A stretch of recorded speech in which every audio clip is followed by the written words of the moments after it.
नमस्कार, जय भीम साथियों। आज हम बात करेंगे एक ऐसे क्वेश्चन के बारे में जिसकी वजह से हमारा और आपका या यूं कहे पूरे भारत के दलितों की जिंदगी बर्बाद हो गई। तो चलिए बिना देरी के टॉपिक पे चलते हैं।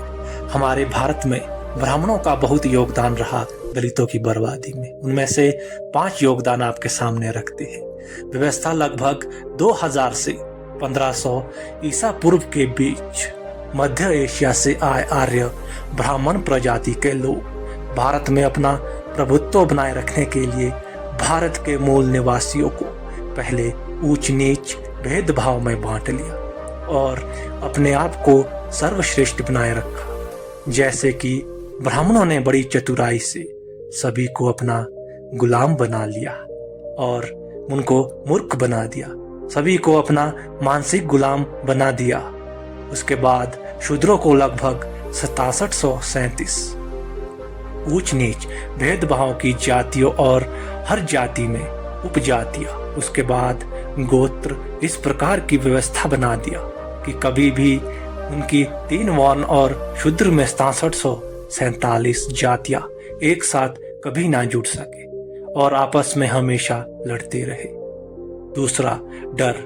जैसे जानवरों को डराने के लिए खेतों में इंसान के पुतले बनाए जाते हैं, वैसे ही ब्राह्मणों की व्यवस्था को मानने वाले यूं कह सकते हैं कि हिंदुओं को डराने के लिए ब्राह्मणों ने भगवान पर अपना अधिकार जमाया और लोगों को डराया कि ब्राह्मण ही भगवान का पूजा पाठ कर सकता है। तीसरा है लालच।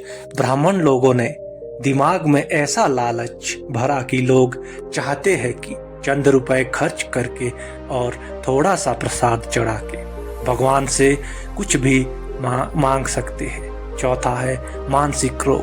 ब्राह्मणों ने बड़ी चतुराई से काल्पनिक मनोरंजन कहानियों से भरपूर वेद पुराण, शास्त्र, रामायण, भगवत गीता आदि कल्पना से लिखकर लोगों को मानसिक रोगी बना दिया है, जिससे लोग अपना धार्मिक ग्रंथ मानकर ब्राह्मणों के मानसिक गुलाम बने हुए हैं।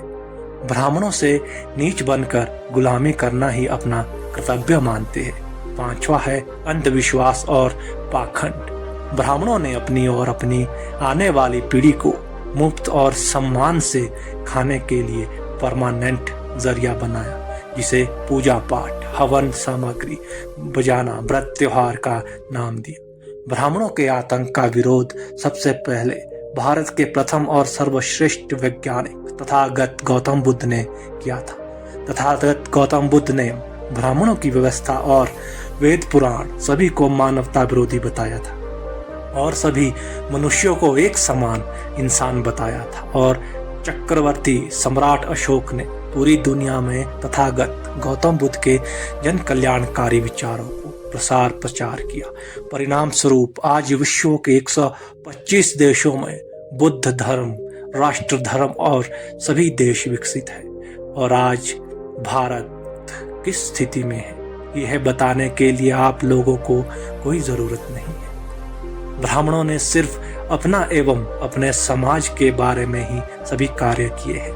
अगर मानो वादे ब्राह्मण सच में इंसानियत धर्म निभाते तो भारतीय मूल निवासियों को शूद्र बनाकर अत्याचार नहीं कर रहे होते और ना ही तमाम तरह की यातनाएं दे रहे होते, ना ही सुधारों को सभी अधिकार छीन रहे।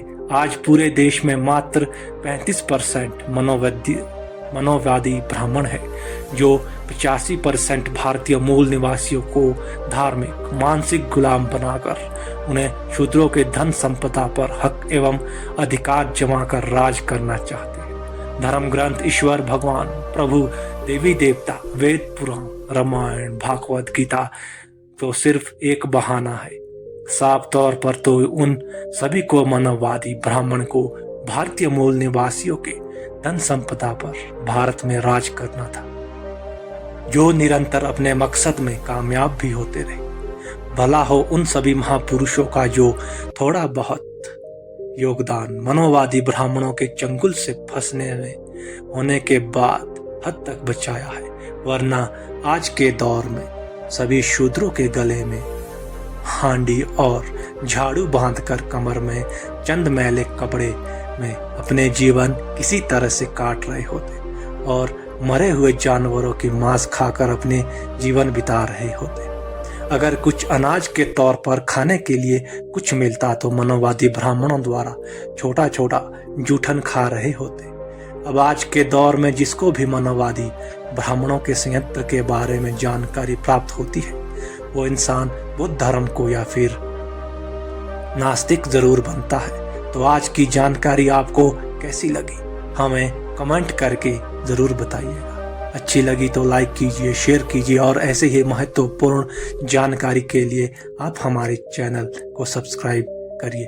तो मिलते हैं नेक्स्ट वीडियो में, तब तक के लिए अपना ख्याल रखिए। नमो बुद्धाय, जय भीम।